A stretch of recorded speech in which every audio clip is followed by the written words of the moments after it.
So in this guide, I'm going to show you how to delete Reels watch history on Facebook.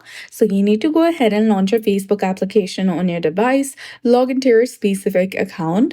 Then after, click on the profile picture icon from the bottom right corner of your screen.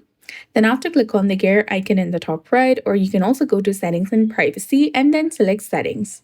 From the settings menu, you need to scroll down, then go to the section of your information. Then after, you'll get the option of activity log. Go ahead and select it.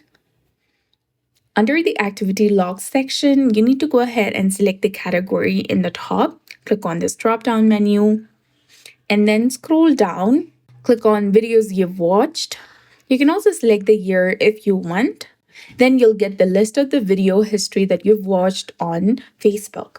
Now, in the case if you want to clear your video watch history, click on this option right here, then select clear to confirm, and you'll be done. So that's it. I hope you found this video helpful. If you did, please like, share, and subscribe. Thanks for watching. We'll see you again in the next one.